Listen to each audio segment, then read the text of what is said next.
Les couilles sur le réservoir. Une émission animée par Doud. Ta gueule, si tu fasses derrière, j'ai pas fini.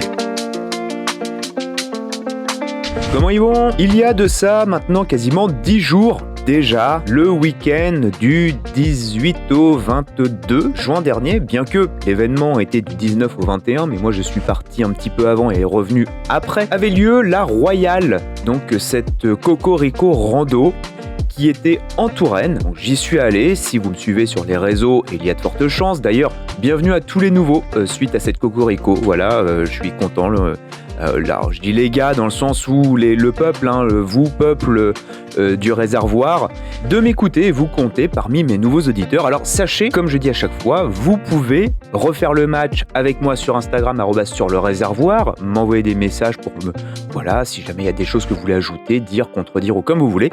Vous pouvez faire ça aussi en commentaire sur Spotify. Sachez que je ne les lis pas, voilà, parce que en fait ce qui se passe c'est que j'ai pas les notifications, j'ai rien, donc quand vous laissez des commentaires sur Spotify, je les vois pas. En fait je les vois quand j'upload un nouvel épisode et que l'application me dit by the way tiens t'as des trucs à regarder par là. Donc bon, vous pouvez, mais si vous n'avez pas de réponse tout de suite, c'est pas grave, c'est normal, vous inquiétez pas. Et je vous dis au pire allez sur Instagram et si vraiment vous avez un truc important, le site internet sur leréservoir.fr qui va peut-être avoir beaucoup de nouvelles choses bientôt, formulaire contact, et puis là j'aurai directement votre message et ce sera un cadre beaucoup plus formel. Comme je vous disais, donc Cocorico Rando, la Royale en Touraine, qui était pour moi exceptionnelle, première expérience. J'en ai fait d'ailleurs un épisode bonus que j'ai mis en ligne très rapidement, c'était fait pour ça, un on-board, en plus ça faisait longtemps que je voulais faire ça.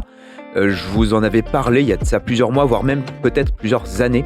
Ça a été un peu compliqué, fastidieux, parce que ça dépend de l'intercom, ça dépend du téléphone, parce qu'en gros c'est mon téléphone est en Bluetooth sur l'intercom. Avant j'avais un téléphone Huawei et c'était compliqué, c'était emmerdant parce qu'il fallait passer par une application tiers pour enregistrer via le Bluetooth.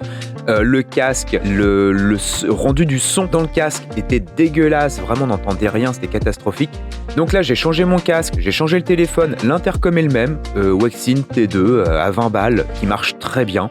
Apparemment le rendu est satisfaisant puisque les retours ont été unanimes là-dessus, tant dans le fond que la forme, où vous m'avez dit le son franchement ça va, on entend que c'est un intercom, mais de toute façon on peut pas faire mieux, c'est sûr, le son est compressé et tout, donc c'est clair.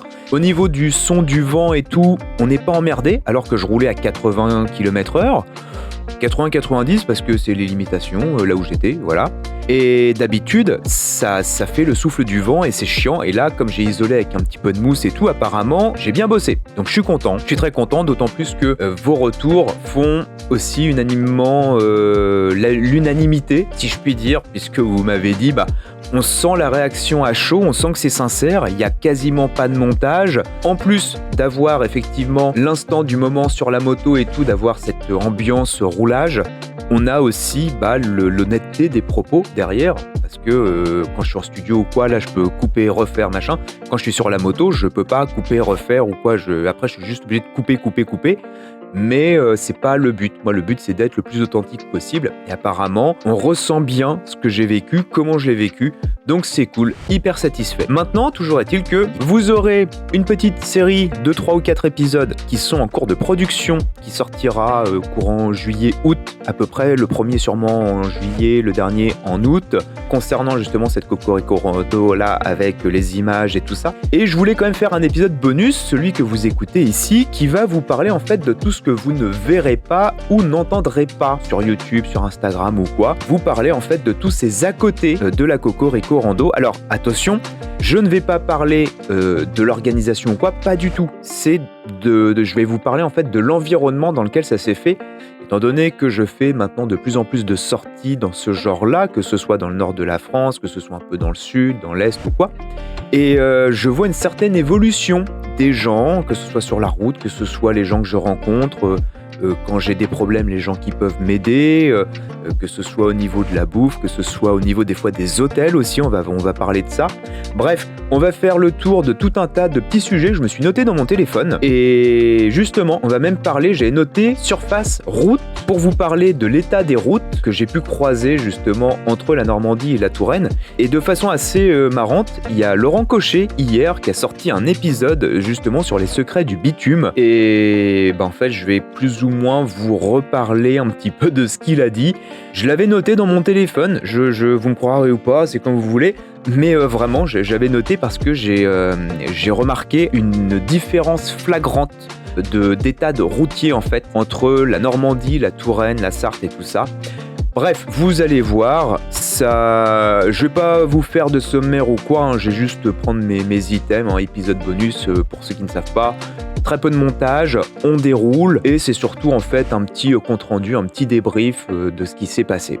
Si c'est ok pour vous, eh bien je vous dis, si vous voulez entendre parler de la Cocorico Rando, ça sera maintenant dans les épisodes YouTube qui sortiront, Les couilles sur le réservoir, ma chaîne YouTube. Si maintenant vous voulez savoir tous les à côté, comment ça s'est passé, ce qu'il y a eu de bien, de moins bien, spoiler, des trucs moins bien, il y en a quasiment pas.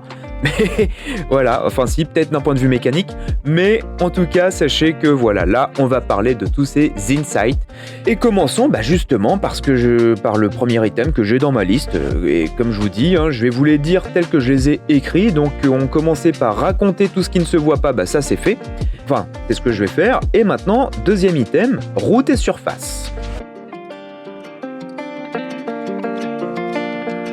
Comme je vous disais, de façon assez, vraiment par pure coïncidence, hier, donc, Laurent Cochet a sorti une vidéo concernant le bitume, que je vous conseille très fortement d'aller voir. Déjà parce que c'est du 100% Laurent Cochet. D'ailleurs, j'aimerais, on va se le dire quand même, peut-être un crossover avec Serge Nuc, je pense. Franchement, ceux qui l'ont vu ou ceux qui vont le voir, vous me direz, parce que là, à mon avis, on est en plein dedans. On est clairement en plein dedans. Toujours est-il que, à un moment donné, Laurent Cochet, dans cet épisode-là, va à la rencontre de motards qui roulent dans l'école en montagne. Bon, je passe sur celui qui roule en jogging basket, bien évidemment. D'ailleurs, je sais pas comment Laurent Cochet fait pour rester calme face à quelqu'un comme ça. Enfin, si, je sais comment il fait, mais je pense qu'il a voulu le faire passer devant la caméra, histoire de lui faire taper un petit peu l'affiche, parce que clairement, je vois pas quoi d'autre.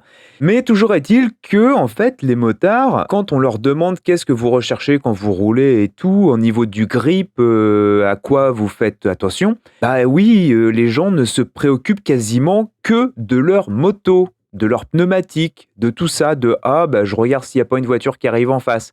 Et en fait, la route, ils n'en ont quasiment rien à faire. C'est, la route, elle est là, elle est sèche, on y va. Ils se doutent pas qu'en fait, la route est quand même dans le grip de la moto, quelle que soit la moto, voire même le véhicule, en fait. La route est un facteur déterminant. Et je pense, sans trop me tromper, quand on est motard, qu'on arrive sur une route de campagne avec du gravier dessus qui vient d'être refait, vous savez, ces espèces de routes avec le gravier bien gris, là, je pense que on y réfléchit quand même. On se dit, effectivement, ça a l'air un peu pourri.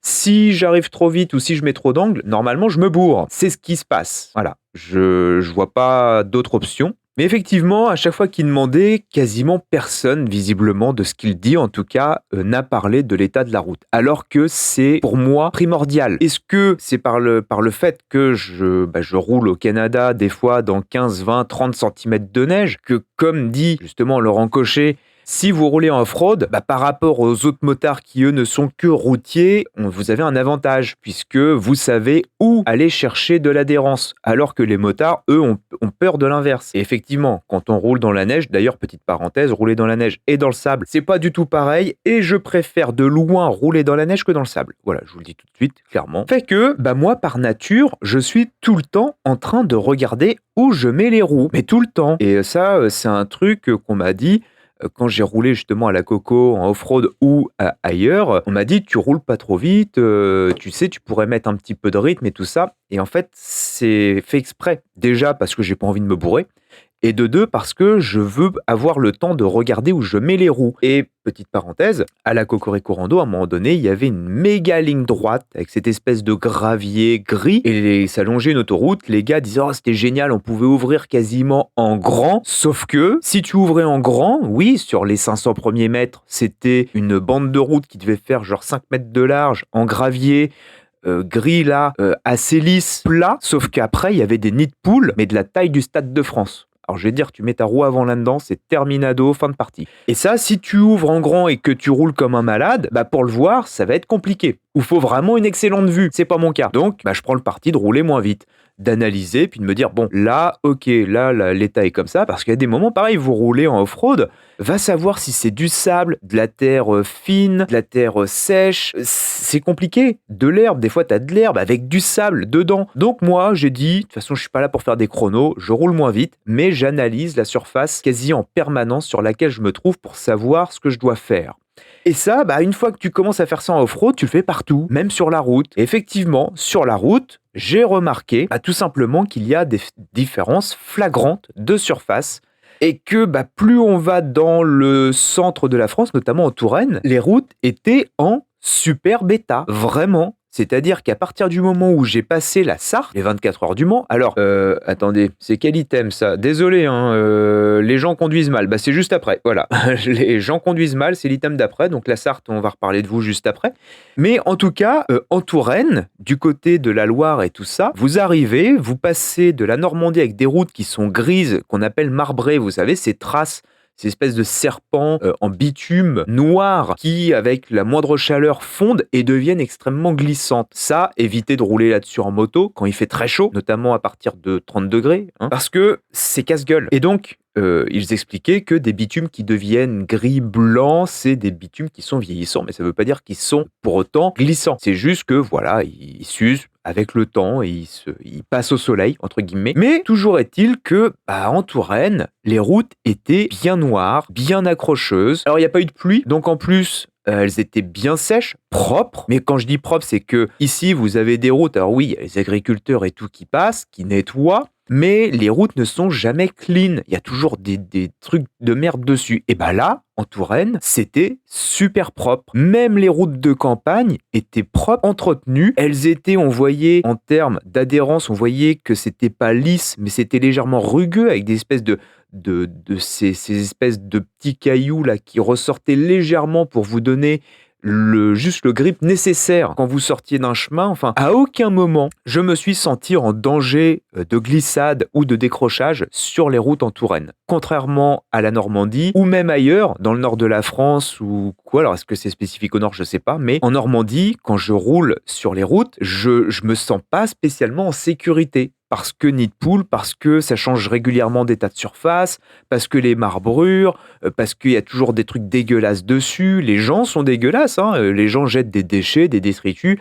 Hier, j'ai évité encore 2 bouteilles en plastique qui sont sorties comme ça d'une voiture. Les gens, ils jettent leurs bouteilles de flotte par la vitre. Enfin, voilà, et j'ai pas vu ça en Touraine. En Touraine, non, c'était vraiment un circuit, pas d'autre mot. Et donc, quand j'ai constaté ça, effectivement, il y a un sentiment de sécurité qui fait que on se sent à l'aise pour rouler. Et quand vous sortez des chemins, du sable et tout, que vous avez les pneus un peu dégueulasses, que vous savez que derrière, paf, la route que vous allez prendre, elle est clean, je vous garantis que ça fait du bien en fait. On se dit pas, merde, je suis moins en danger dans de l'herbe grasse que sur la nationale, ce qui serait quand même assez emmerdant. Mais moi en Normandie, je le vois comme ça. Et même on va dire la forme, je sais pas comment ça s'appelle, le form factor, les routes en Normandie sont un peu comme un dromadaire. Je sais pas si vous voyez, c'est-à-dire que le milieu c'est relevé puis ça descend sur les côtés. Et ça en moto c'est chiant, vous êtes toujours en train de partir à gauche, à droite et tout ça. Même les routes nationales ou quoi des fois sont déformées. Alors que là-bas non, je sais pas comment ils font, les routes sont plates. C'est vraiment plat, même les virages et tout. Alors si vous voulez rouler bien, rouler de façon sécuritaire, allez en Touraine. Voilà, j'ai pas d'autre mot à vous dire. La Touraine, bravo pour l'état de vos routes. Je pense qu'il doit y avoir une histoire de budget, qu'il doit y avoir une histoire politique là-dessous, parce que les routes, les petites routes, donc je crois que c'est genre le département, les communes, tout ça qui s'en occupent. Enfin, il y a une hiérarchie. Mais en tout cas, vraiment, chapeau la Touraine parce que vous avez un réseau routier qui est vraiment une infrastructure qui est vraiment nickel. Maintenant, après avoir glorifié les infrastructures routières de la Touraine, on va parler par contre des gens qui conduisent dessus. Alors là, c'est pas la même mayonnaise parce que là, on est sur le 3e item de ma petite liste. Et c'est gens conduisent mal, voilà. Ou plus précisément, gens xonduisent mal, parce que j'ai fait une faute de phrase. Tout comme en philo, il faut quand même définir les choses, parce que conduire mal, pour moi, n'aura peut-être pas le même sens que pour vous. Donc on va se mettre d'accord. Quelqu'un qui conduit mal, au sens où moi je l'entends, c'est tout simplement le code de la route, il se torche avec. C'est limité à 80, ça roule à 100 km/h. Il y a des priorités, on s'en fout, on marque pas de ralentissement. Les stops, on les glisse. Bref, tout ce genre de comportement dangereux, doublé par la droite, doublé alors qu'on n'a pas le droit à ligne continue, ainsi de suite. C'est vraiment la personne qui se torche avec le code de la route et pas celle qui roule pas assez vite mais respecte les limitations de vitesse et ainsi de suite. C'est vraiment les personnes qui sont dangereuses au sens sécurité routière du terme.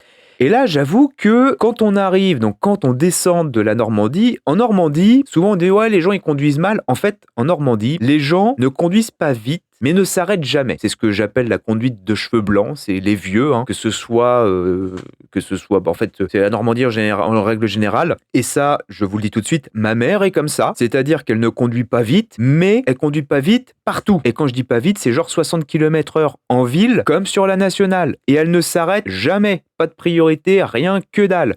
Donc, ça, c'est dangereux aussi. Très dangereux.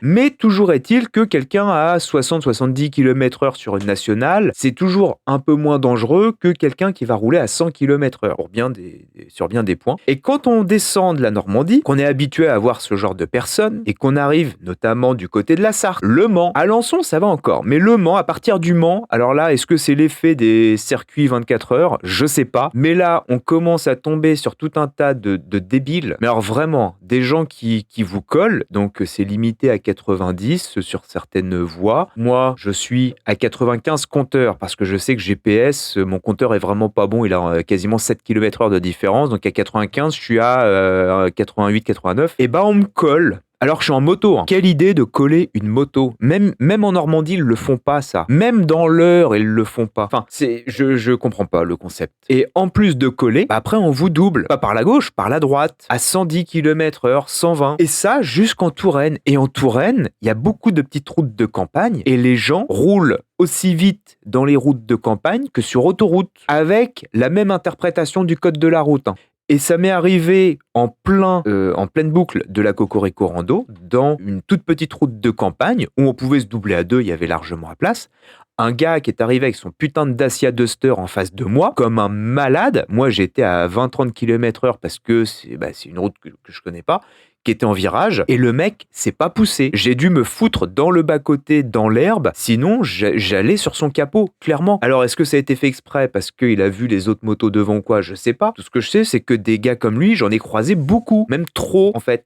Et ce qui est dingue, c'est que j'ai croisé aussi beaucoup de voitures de gendarmes faire des patrouilles, et même des voitures de gendarmes se faire doubler par ces gens-là. Et ils disaient rien, enfin. Et ça me rendait dingue. Encore aujourd'hui, je pense que ça s'entend. Mais vraiment, les gens conduisent comme des foutus baisers dans ces départements. Vraiment. C'est le code de la route. C'est même pas je me torche avec. C'est là, on est au niveau quel code de la route. Donc, autant je me sentais en sécurité sur les infrastructures, mais à partir du moment où il y avait d'autres personnes que moi, notamment des voitures, ça devenait extrêmement compliqué. Là, vraiment, je vous garantis que je faisais pas le malin. Les autres, je sais pas, j'en ai pas parlé. Mais et même au retour, pour vous dire à quel point c'était fou, je suis rentré le lundi matin, je suis parti à 5h30, 6h moins le quart. J'ai dû arriver vers 8-9h à peu près autour du Mans. Donc pendant que les gens allaient au boulot. Et à un moment donné, il y a une grande nationale ou départementale, je sais plus, c'est une grande ligne droite qui doit relier, je sais pas quelle ville, au Mans ou quoi,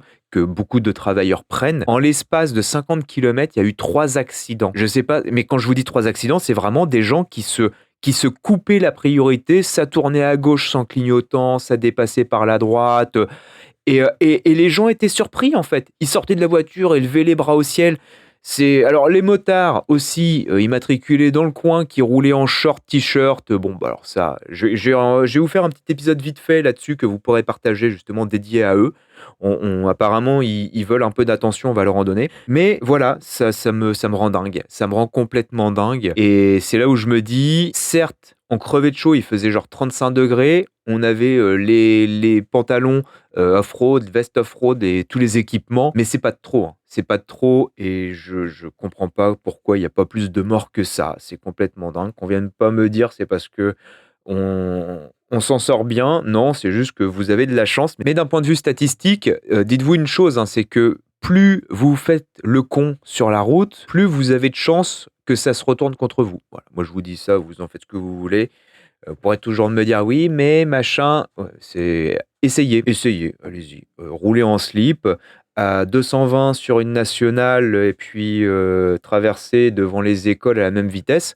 On en reparlera, à mon avis, dans peu de temps. Bien, je pense que là-dessus, il n'y a rien d'autre à dire, de toute façon. Alors, le biais aussi de me dire oui, mais de toute façon, on considère toujours que les autres conduisent mal. Non, là, excusez-moi, c'est factuel.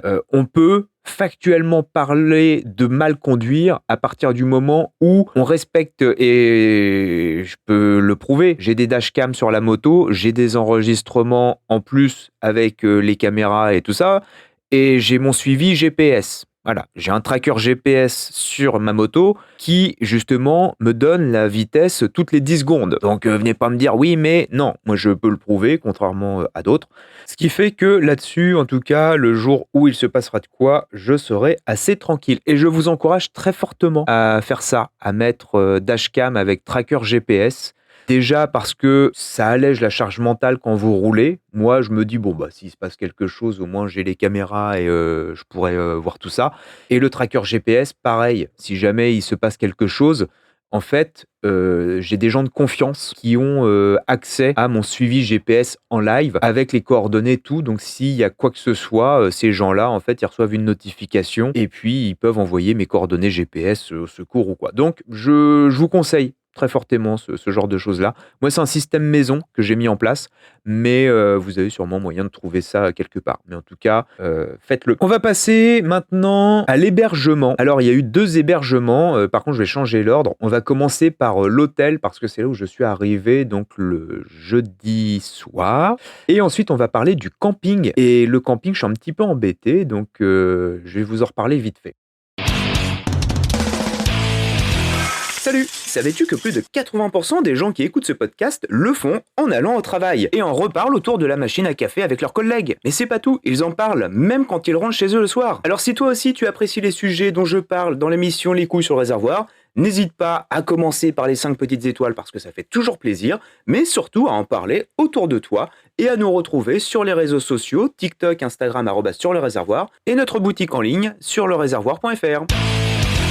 Concernant l'hôtel, j'étais au Campanile de Bagneux, juste à côté de Saumur. C'était à 15 minutes à peu près du bivouac où on était. Et figurez-vous qu'en fait, j'ai appris après avoir réservé ma chambre au Campanile. Alors j'ai payé 70 balles, Campanile, 3 étoiles, sans le petit déjeuner. J'ai appris en fait après avoir réservé l'hôtel, 70 balles la nuit, et ça a son importance, vous allez voir, hors petit déjeuner, que tout simplement on pouvait rester le jeudi soir au bivouac et repartir le lundi matin. Donc moi je suis reparti le lundi matin, mais par contre je ne savais pas qu'on pouvait arriver le jeudi soir. Donc je m'étais réservé un hôtel pour le jeudi soir, et comme je me suis inscrit un petit peu tard, my bad, eh bien j'ai eu les infos un peu tard. Bon, c'est pas bien grave, voilà, je le saurai pour les prochaines, puisque je vous le dis tout de suite, il y en aura d'autres, mais j'aurais honnêtement, clairement préféré dormir au bivouac le jeudi soir. Vraiment. Pourquoi? Parce que j'ai pris, donc, comme je vous ai dit, un campanile à Bagneux, juste à côté de Saumur, et j'étais à 15 minutes du bivouac. Et j'en avais déjà parlé. Donc j'avais pris, c'était pas un campanile, mais c'était un truc dans le même genre quand j'étais allé à Lille dernièrement. Hôtel 3 étoiles, pareil, mais ces chaînes là, vous savez, là, campanile, machin, tout ça, là, je sais plus ce que c'est, bref, on s'en fout. Et franchement, la qualité par rapport au prix, c'est de pire en pire, honnêtement, vraiment. Je m'étais déjà fait la réflexion à Lille en disant, et ça, vous l'avez dans mon épisode concernant ce petit voyage-là, où j'avais déjà dit à l'époque, j'ai l'impression que ce genre d'hôtel, c'est 3 étoiles parce qu'il y a des prestations qui font que c'est 3 étoiles, mais derrière, la qualité structurelle, alors, qualité de service au niveau du personnel, rien à dire. Et je maintiens ce que j'avais dit à l'époque, c'est des gens sûrement qui sont là, boulot étudiant et compagnie, qui font ça très bien, ils font ça parce qu'ils ont besoin de payer des factures. Et voilà, c'est rien à dire là-dessus. Ils subissent aussi, je pense, un peu comme tout le monde. Mais en tout cas, là-dessus, c'est nickel. La bouffe, nickel. Mais alors, par contre, la salubrité, c'est de pire en pire. La chambre, donc là, c'était pas climatisé. Bon, c'est pas grave. Ils avaient mis des ventilateurs. Ils me disaient, vous avez un ventilateur dans votre chambre. S'il fonctionne pas, on en a d'autres à la réception, vous venez, on vous en donne un nouveau, impeccable, nickel. Mais alors, l'état des chambres, les couvertures tachées, les murs avec les plinthes qui se décollent, dans la salle de bain, je comprends pas pourquoi, les gens doivent se suspendre au bar qui tiennent les pommes de douche, parce que la mienne était encore déglinguée, tout comme celle que j'avais eue à Lille. Le couvercle des toilettes qui était limite à côté des toilettes, la faïence, le carrelage pété, le lit pareil, le truc qui penchait, la télé, vous avez une télé avec le bureau et tout, enfin les trucs étaient bouffés, bref. L'état général de l'hôtel, on est clairement sur un truc qui est en train de se délabrer. Hein. On était dans la réception avec d'autres clients. Tu lèves les yeux, t'as une espèce de dôme avec un puits de lumière, là, pareil, t'as la peinture qui se décolle, il manque des bouts de bois, enfin, ça craint, parce que tu te dis, merde, déjà 70 balles, hors petit déjeuner. Alors, j'ai pris le petit déjeuner parce que le lendemain matin, je voulais pas me faire chier à courir après des brioches, machin, tout ça. J'ai payé 11 €, il y avait largement tout ce qu'il fallait, j'ai pu même en prendre un petit peu avec moi pour la journée et tout, donc le petit-déj, rien à dire, c'était bien frais.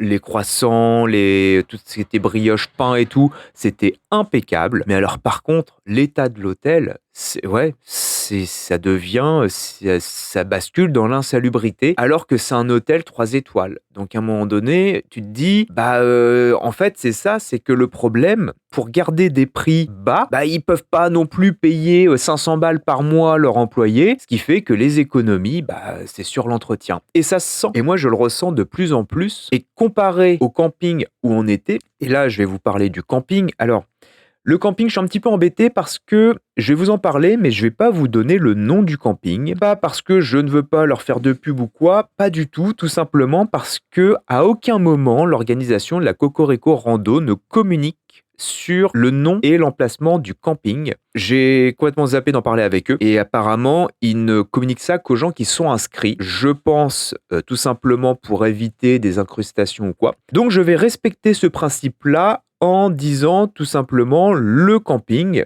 et en ne citant pas le nom pour éviter de faire une boulette. Voilà. Donc désolé si des gens du camping ou quoi me contactent. Au pire, si vous voulez savoir quel camping c'était, contactez-moi en privé et je vous donnerai toutes les infos nécessaires. Et de toute façon, je vais en dire que du bien parce que ce camping était vraiment quasiment exceptionnel. C'est un camping 4 étoiles. D'un autre côté, des campings 4 étoiles autour de Saumur, je pense pas qu'il y en ait beaucoup. Il y avait 3 piscines, une petite pour les enfants, piscine extérieure, piscine couverte rectangulaire où vous pouvez faire vos longueurs, puis alors faire vos longueurs au moins à 4 ou 5 en même temps sans se rentrer dedans. L'état du camping général, l'accueil, tout ça, rien à dire, nickel. J'ai discuté avec une petite jeune là, dès 5 heures du matin, qui était déjà en train de nettoyer les sanitaires et tout. Elle me disait on commence plus tôt parce que c'est canicule et tout, mais l'état des sanitaires, l'état de la laverie et tout ça, ça brille, c'est nickel. Je me suis brûlé les pieds par contre sur le sol de la piscine parce qu'en fait à la piscine vous devez enlever vos chaussures, vos tongs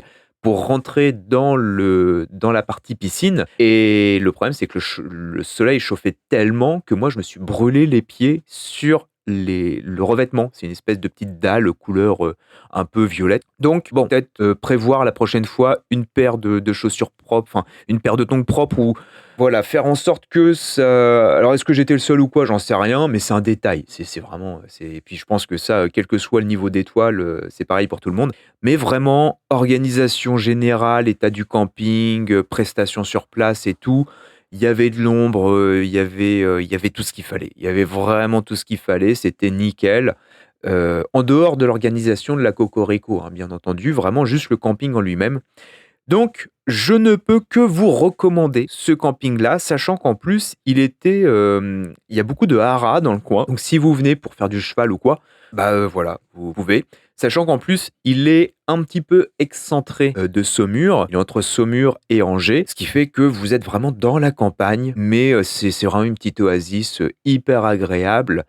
Et vous avez à 15 minutes tout vraiment, toutes les commodités en fait pour pouvoir justement vivre tranquille votre expérience client. Donc le camping, franchement, ça dans les vidéos en fait, j'en parle quasiment pas, voire pas du tout. En fait, on le voit, vous allez le voir. Enfin, vous allez voir juste l'endroit où j'étais, mais le camping en lui-même, non, vous le verrez même pas parce que je vous dis, comme il y a 0 communication là-dessus, est-ce que c'est à la demande du camping, de l'organisation ou quoi? Je sais pas. Donc voilà. Si vous par contre vous me suivez sur Instagram sur le réservoir, vous avez une photo de moi dans la piscine. Voilà, donc vous pouvez voir la piscine. Alors la piscine, qui est extérieure, pas la couverte, parce que la couverte là par contre moi j'y allais pour nager un petit peu, donc j'allais pas non plus me prendre en photo, là-bas. Maintenant, je vais terminer avec un point qui pour moi est essentiel. Le plus important, c'est le dernier item sur ma petite liste. Après avoir parlé des routes, des dangers publics, qu'on pouvait y trouver notamment du côté de la Sarthe, après avoir parlé des hébergements, après avoir dit que ces hôtels 3 étoiles, et justement, je me suis même fait la réflexion avec une autre personne avec qui on en avait parlé sur place, qui eux aussi, un couple qui avait dormi à l'hôtel le jeudi soir, eux m'ont dit on a fait des 2 étoiles en France qui étaient en largement meilleur état avec des meilleures prestations que des 3 étoiles style Campanile, machin et compagnie. Et effectivement, dans le coin, vous apercevez qu'il y a beaucoup de gîtes, chambres d'hôtes et tout dans des maisons qui sont exceptionnelles, qui, à mon avis, ont des prestations largement au-dessus de ce que vous pouvez trouver en 3 étoiles et surtout pour le même prix, voire moins cher. Donc là-dessus, par contre, je vous dirais, si vous n'avez pas le choix parce que vous êtes pris par le temps ou quoi, effectivement, les trucs, les chaînes du genre Campanile et compagnie, oui. Mais si vous avez le temps de vous organiser ou quoi, privilégiez des gîtes, surtout du côté de la Loire. Vous avez vraiment, l'architecture est déjà exceptionnelle. Et justement, on va parler maintenant de ce qui fait aussi le charme de ces voyages-là. Et là, c'est pour une fois pas que du côté de la Loire, c'est partout où je suis allé, la gentillesse des gens. Si, comme je vous l'ai dit, vous me suivez sur Instagram,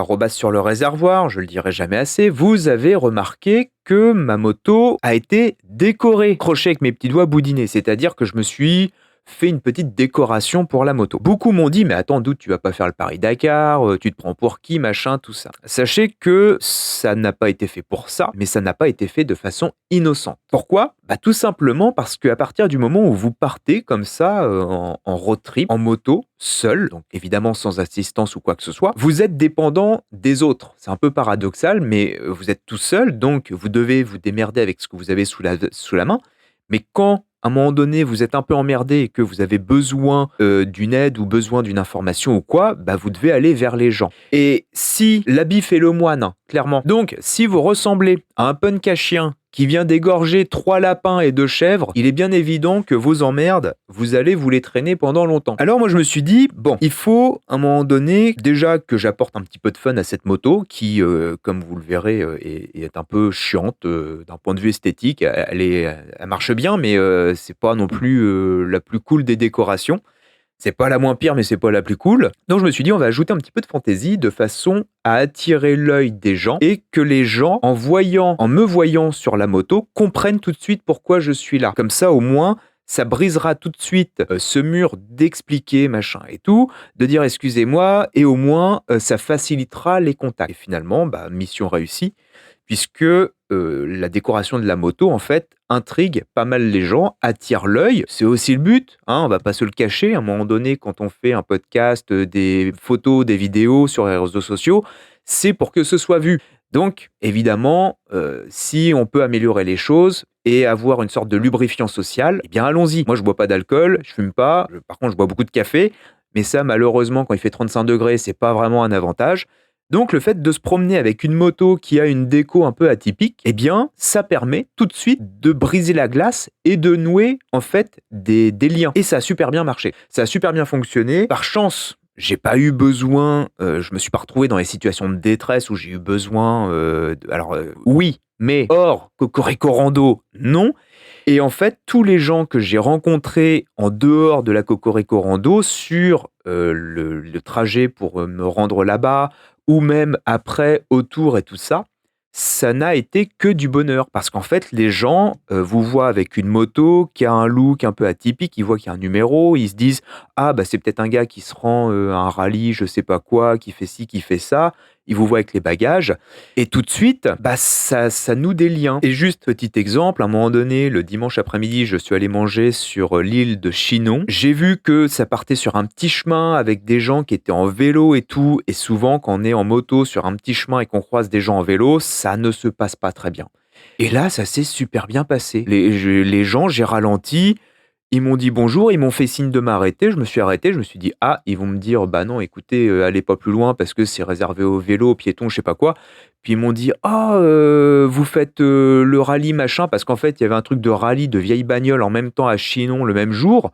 Donc moi, j'étais même pas au courant, je fais: «Non, non, j'ai juste envie de me poser pour aller manger». Quand vous leur dites ça: «Ah, vous voulez juste aller manger? Bah écoutez, allez là-bas, il y a une table de pique-nique et tout, il y a une dame avec son chien, faites attention». Et ça a été sur toute la route et ça a été un vrai régal, vraiment. Et je m'aperçois que quand on est, seul en moto, qu'on ressemble à quelqu'un qui voyage seul en moto, en tout cas que ça se voit, tout de suite, les gens sont beaucoup plus ouverts, beaucoup plus cool. Sur la route, c'est différent, mais à partir du moment, en fait, où on s'arrête, dès qu'on s'arrête quelque part pour ne serait-ce qu'aller pisser, boire un verre, acheter un truc, bah, tout de suite, on a une excuse, en fait, pour, discuter, pour se poser, et il y a pas à un moment donné, j'ai cherché un robinet d'essence, pour la moto parce que le robinet a complètement merdé. J'ai dû faire à peu près 4 ou 5 magasins. Je me suis même retrouvé dans un magasin, full moto d'ailleurs, qui s'appelle Full Moto à Douai quelque chose, D-O-U-E. Adorable, voilà, vraiment, super sympa, le mec il bossait, mais en même temps qu'il bossait, il m'a sorti un robinet d'essence. Bon, pas de chance, c'est à peu de choses près, c'était pas le bon, mais super cool parce que les mecs ont vu que voilà, j'étais pas là pour, leur vendre des porte-fenêtres ou je sais pas quoi. Et franchement nickel. Même les petites boulangeries dans lesquelles je suis allé, il y a un moment donné, je suis allé dans une boulangerie, je me suis acheté, un petit gâteau, un petit truc comme ça.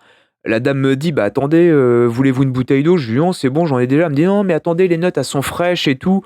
Et je lui dis: «Bah, OK, bah, mettez-moi une bouteille d'eau». Elle me dit: «Non, non, mais on vous la donne, là, vous êtes en moto, vous devez avoir chaud et tout». Enfin, adorable, vraiment. Et ça, c'est un truc que je constate dans tous mes voyages. Tous, vraiment, tous les voyages que je fais en moto, à chaque fois, les gens sont hyper adorables. Même en vélo, hein. En vélo, quand je roule en vélo, notamment au Canada, bah, les gens vous voient en vélo dans 20 centimètres de neige, si bah, attendez, vous voulez le rentrer, le laissez pas dehors ou si enfin bon, après c'est le Canada, les gens sont gentils mais c'est normal. En France, c'est moins évident.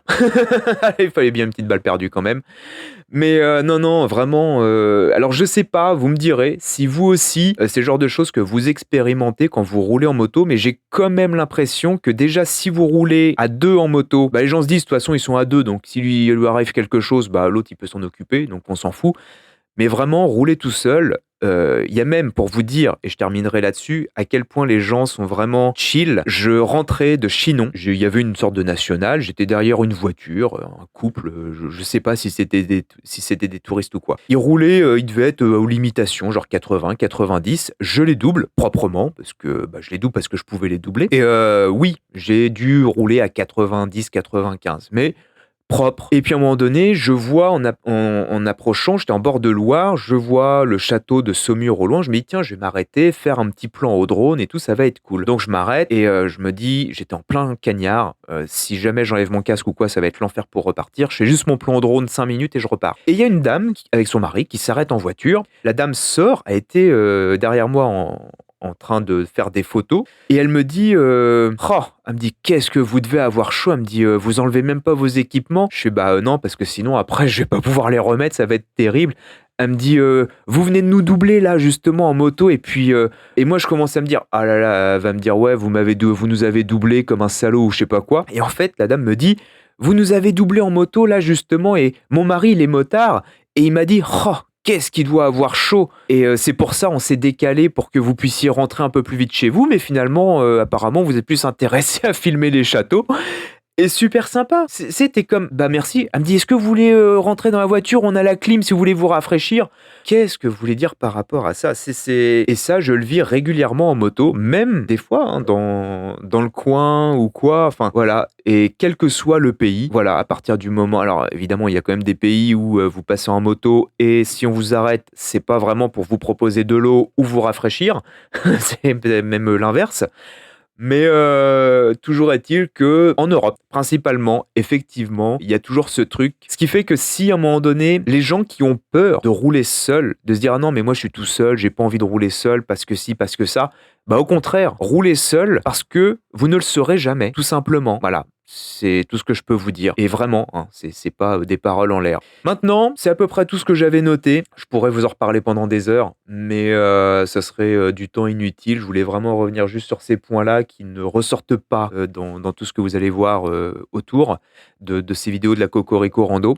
Je terminerai juste quand même sur un point que j'ai exprès passé, c'est la chaleur, puisque de toute façon, la France était en canicule, donc je vois pas pourquoi en parler puisqu'on l'a tous subi. Maintenant, la moto, quand il fait chaud, avec la canicule, tout ça, vous pouvez, mais par contre, effectivement, il faut adapter, alors pas votre équipement, malheureusement, l'équipement qui fasse -20 ou +40 doit être le même, à quelque chose près. On en reparlera, bien évidemment. Mais sachez que vous devez adapter en fait votre façon de rouler, tout simplement. Voilà. Maintenant, c'est tout ce que je pouvais vous dire. Je suis pas non plus là pour vous donner des leçons de roulage. Il y a des gens dont c'est le métier pour ça. Moi, tout ce que je peux vous dire, c'est profitez, prenez votre moto, sortez, allez découvrir, roulez. Faites attention, vous mettez les roues aussi. Voilà. Ne regardez pas quel pneu vous avez ou quel ressenti vous avez dans la roue arrière, mais demandez-vous plutôt sur quelle surface vous êtes en train de rouler. Croyez-moi, ça sera beaucoup plus efficace que la marque de votre pneu. Sur ce, c'était Dude. Merci d'avoir écouté ce nouvel épisode bonus. On se retrouve bientôt sur YouTube, si ce n'est pas déjà sorti au moment où vous écoutez ça, pour ces épisodes. Je vous fais des bisous et comme disait Valérie, au revoir.